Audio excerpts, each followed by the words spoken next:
Washington, when U.S. President Donald Trump used the word animals last week in a way that left it unclear whether he was talking specifically about members of the MS-13 gang or broadly about unauthorized immigrants. He caused an uproar. The kind of uproar he likes. U.S. President Donald Trump conferring with Rep. King, R-N.Y, during a roundtable discussion on immigration and gangs at Morrelly Homeland Security Center in Bethpage, N.Y.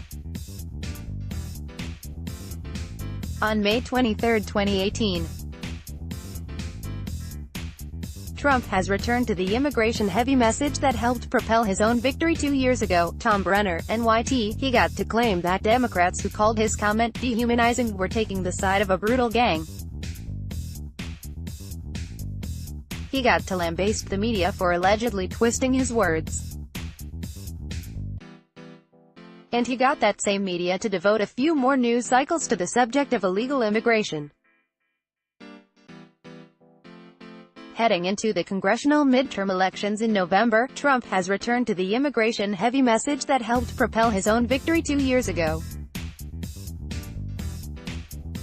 Even with a roaring economy, he seems to be betting that control of Congress depends on a lot more of his graphic talk about gruesome gang murders of teenage girls.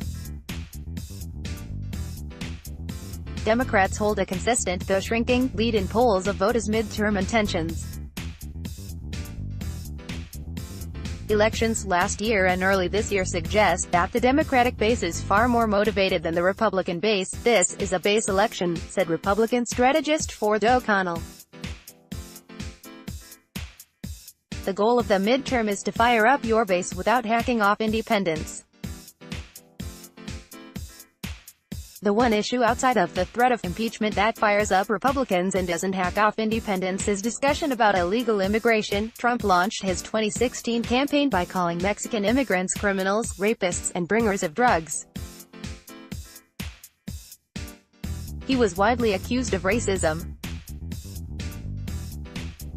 Talking about MS-13, which is partly composed of unauthorized immigrants and does indeed commit crimes, gives him a way to harness the same fears about dangerous Latino foreigners while also retaining a just talking facts defense against the charge of bigotry.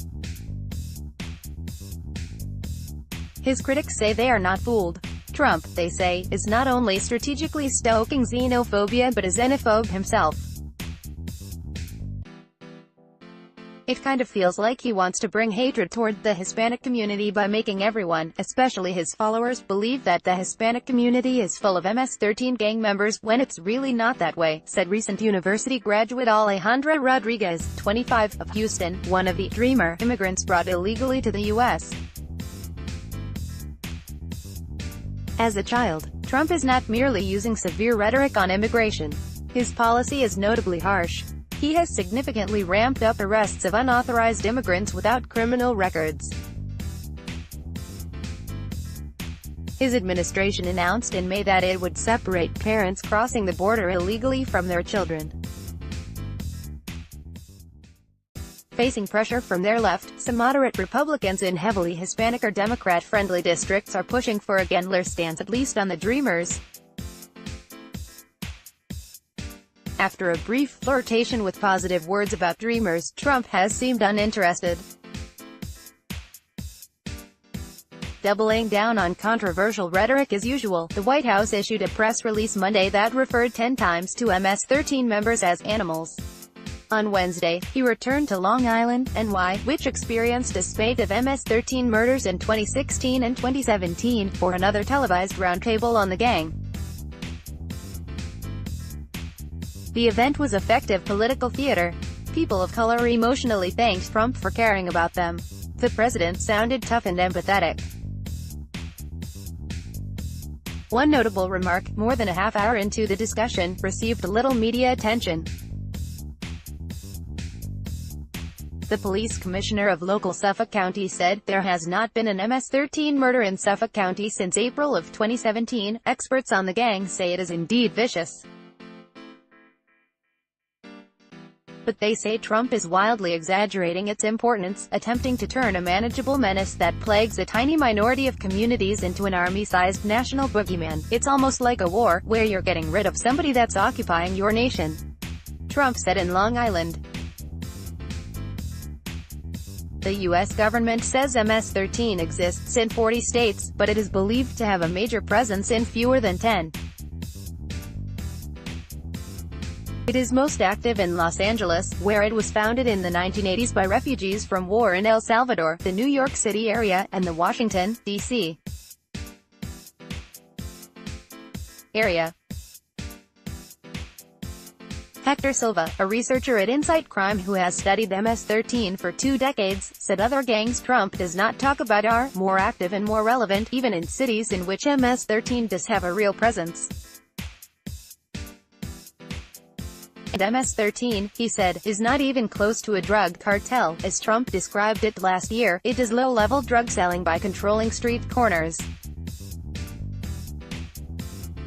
In a study released in February, the Center for Immigration Studies, which advocates a hard line on illegal immigration, found 207 homicide arrests of alleged MS-13 members since 2012.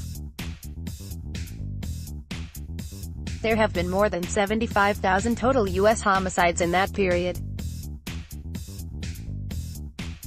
In Long Island, Silva said, MS-13 was linked to 17 murders over a year and a half, less, he noted, than the number of murders by lone gunmen in school shootings this year alone.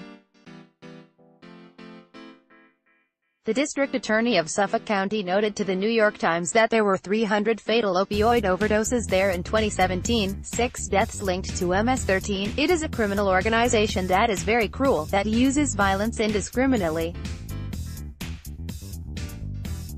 but doesn't have close to the criminal impact that the Trump administration is trying to put into them, Silva said. I'm not justifying MS-13 violence, of course, but it's all relative to Trump and his team. Such nuanced arguments are political gold. When Democrats attempt to offer context about a brutal gang, conservative strategist and CNN analyst Scott Jennings said, they lose with average voters. He said such messaging errors explain Democrats' shrinking advantage in the midterm polls. There's no nuance or statistic or some mitigating detail that's going to make anyone think, oh, well, in that case I think the president is wrong to go after those poor bastards over at MS-13, said Jennings, a former special assistant to President George W. Bush and campaign advisor to Senate Majority Leader Mitch McConnell. So yes, if you find yourself saying anything other than MS-13 is bad and must be eradicated, you are doing it wrong, at least politically.